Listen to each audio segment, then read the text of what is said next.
Appreciate you clicking on this video, my movie peeps. So nice to see your wonderful face. Oh, you got something on your shirt. Oh.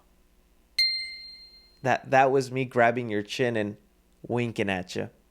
So many interesting things to discuss here today. A lot of it is pertaining to DC news updates. I'm finally going to be talking about the rumored casting for Hal Jordan. We're going to be looking at these disastrous Joker 2 reviews. And Matt Reeves has finally given us our breadcrumbs of details for the Batman Part 2. Oh, we're going to be diving into that along with so much more. So you guys know the drill. Leave your opinions down below. Hit that like button. And yeah, I hear your comments, people. The spooky season is upon us. Mamas everywhere are hiding. Not just because I'm out, baby, but because it's almost time to spook your mama. And I do plan to spend the weekend spookifying the set and making a vlog. Should be fun. But until then, let's dive into our first story that's about a horror movie I was really looking forward to coming out next year. You guys know Leigh Whannell, who directed The Invisible Man, is making another Universal monster movie, Wolfman, for Blumhouse. And because Leigh Whannell has done me no wrong in the past, making movies like Upgrade, writing the first Saw movie, writing Insidious, I have no reason to doubt the genius he will bring to this film. And so all I've been kind of waiting for is our first trailer, our first look at this Wolfman, and we got it. And oh my flapping for goodness. Because the Spooky Mama season is right upon us, Halloween Horror Nights is beginning, and they have a section dedicated to Blumhouse's The Wolfman, where they decided this will be the way they reveal the Wolfman to the world, having a man in costume representing this movie's version of the Wolfman. And yikes. Okay, let's get one thing out of the way.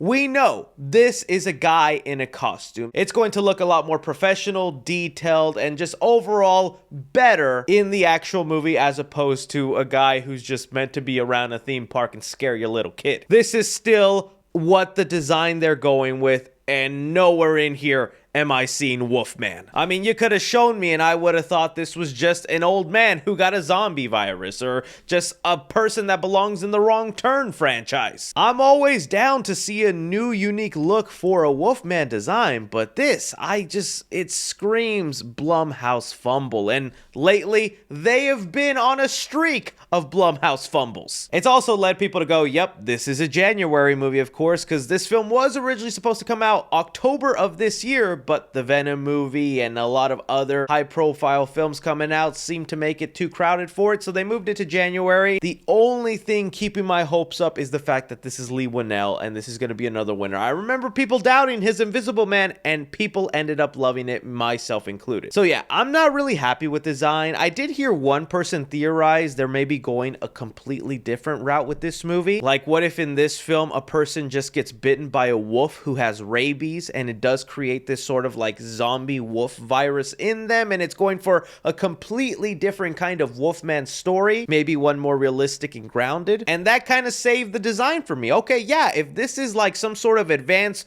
wolf rabies that you get from being bitten by an actual wolf, not a werewolf, just a regular wolf, okay, I'm down for this kind of interpretation. But I guess we'll wait and see. You guys look at this design for the Wolfman.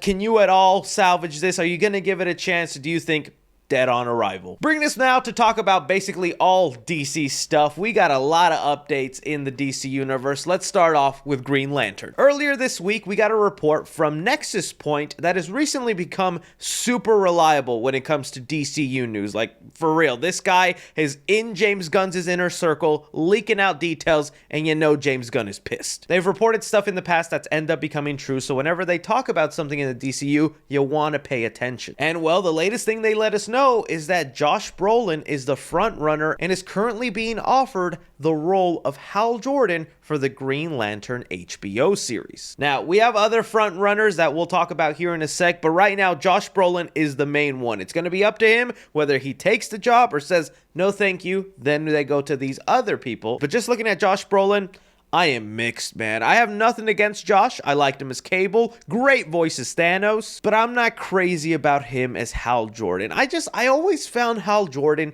to be kind of a charming, not really funny, but almost like a Boy Scout kind of character. And Josh Brolin just always seems to play like a rough, grizzled kind of angry person. But it seems like in a weird way that is what they're going for, because thanks to Daniel RPK, he described that the DCU is wanting an older, gruff, no no-nonsense mentor to a younger Jon Stewart, who he'll be paired alongside with in the Green Lantern HBO show. And look, I'm not as mad about the fact that Hal Jordan in this movie is going to be an older person. There's a lot of people upset that James Gunn is casting old Green Lanterns with like Nathan Fillion as Guy Gardner and now Josh Brolin possibly as Green Lantern, people in their 50s. But to me, I always knew the main Green Lantern in these movies would end up being Jon Stewart, which is a really great version, and he would most likely be the younger Green Lantern. But if for some reason Josh Brolin does decide to pass on it, the other names being thrown around are people like Ewan McGregor, Matthew McConaughey, Chris Pine, Timothy Olyphant, and I think the obvious pick here is going to be Chris Pine. I think people have been begging for Chris Pine Green Lantern for a long time, and that probably would be the one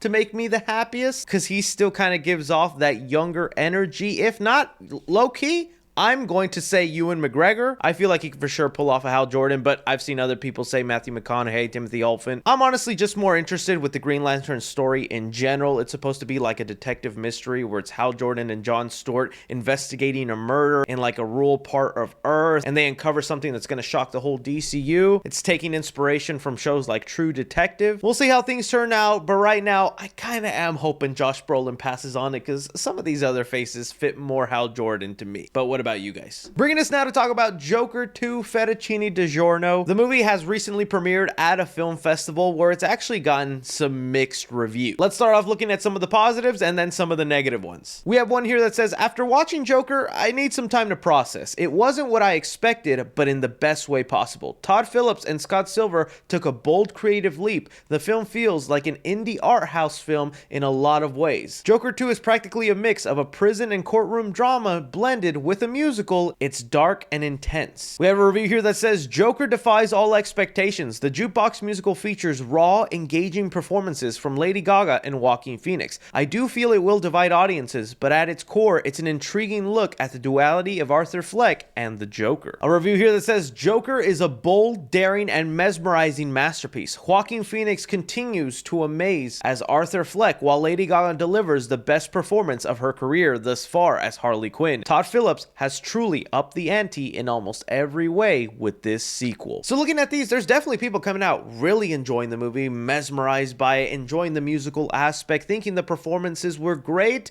And then you read some of these mixed reviews of people who really didn't like it. One here that says Joker 2 feels like it's bad on purpose. A fascinating, lifeless troll of a movie designed to anger fans and bore everyone else. It's a complete waste of Lady Gaga is worse than any of Joker's crimes. Joker 2, a frustrating disappointment. Most of the sequel is a response to the criticism of the first movie, showing that Arthur is just a mirror of darkness of society. The musical scenes are exquisite, but it doesn't have anything to say this time. No new ideas. And so looking at that in a few weeks time, you and me are going to figure out where do we land on Joker 2. The thing that scares me the most is the review saying that the movie feels like it's just addressing some of the critiques from the first movie and doesn't really introduce new ideas. I know there's people out there that love that first Joker movie to death, but I was always someone kind of mixed on it because you could for sure see where Todd Phillips was pulling his inspiration from. Todd Phillips in interviews talking about how this will never be the maniacal genius Joker from the comics. He'll never go up against a Batman. It's making you wonder, like,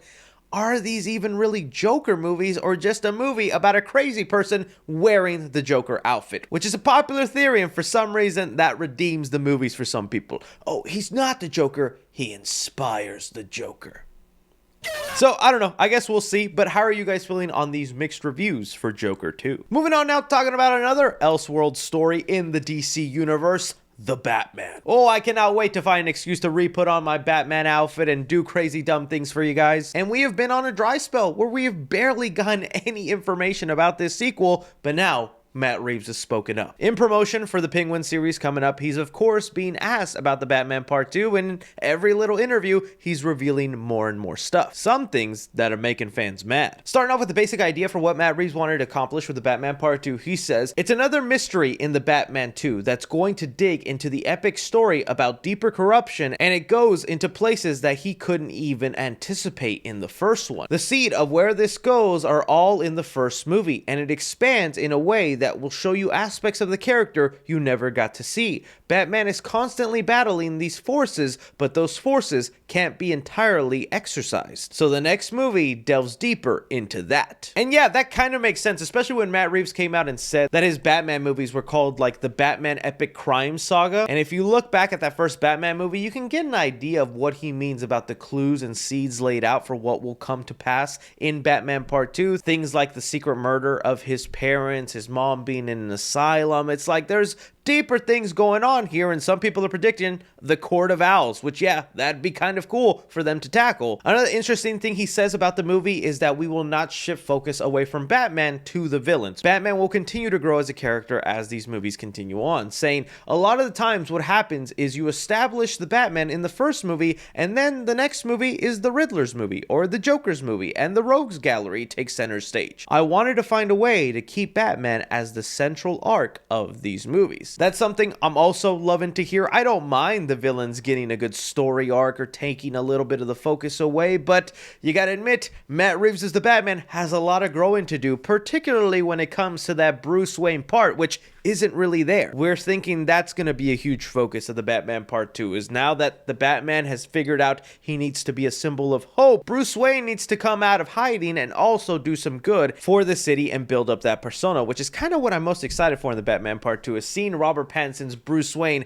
kind of come out. But now, if we want to get into the details that were making some fans upset and cause some debates online, we have here Matt Reeves mentioning, Matt Reeves says the Batman universe might push to the edge of the fantastical, but we would never go into full fantastical. What was important to me was to find a way to take these pop icons, these mythic characters that everybody knows, and translate it so that Gotham feels like a place in our world. And that shouldn't really be a surprise. Matt Reeves has been saying it for the longest time. There will not be many fantastical elements in his Batman universe, meaning we're not going to get any supernatural or superpowered villains, and that is where some fans came out and said stuff like, I hope James Gunn finds a director who walks in and says, I'm doing Poison Ivy, Clayface, and Man-Bat. If I have to sit through another Batman franchise with Joker, Penguin, Catwoman, Falcone, Maroni, and Scarecrow, I'm going to lose my effing mind. And there was a lot of people agreeing with this take and complaining the same thing. And again, this isn't new. A lot of people complained whenever Matt Reeves got attached to make his first Batman movie, because we heard this is what was going to happen. It was going to be a grounded, realistic Batman,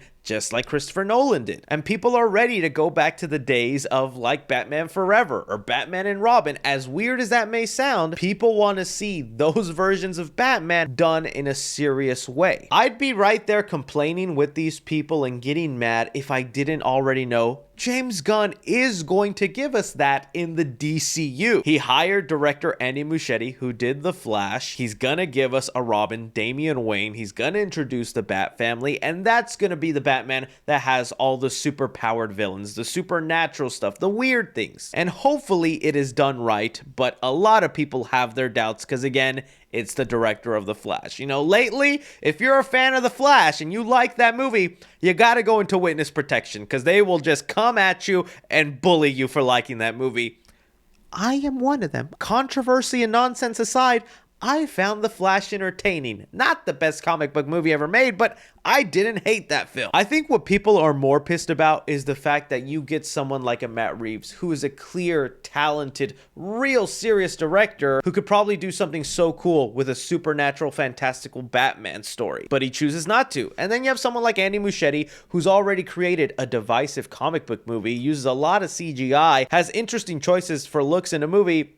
A lot of people doubt that movie is at all going to compare to any Batman movie made in the last 10-15 years. We want a Christopher Nolan who's willing to make the Man-Bat, Clayface, Poison Ivy movie, you know? But I don't think we're gonna get it. So we'll see what happens, but either way, I'm excited. We get the best of both worlds. Serious Batman and we get the fun Batman. Let's just have fun with both of them. I'll throw it off to you guys. How do you feel about these first details involved with the Batman Part 2? But anyways, guys, that is all movie news we currently have going on right now. I want to thank you so much for taking time out of your day to watch me talk some movie news. Don't be forgetting to hit that like button. Subscribe if you haven't already. Follow me on Twitter at 3C Films or on TikTok at 3C Films. But as always, I'm Chris. Take care.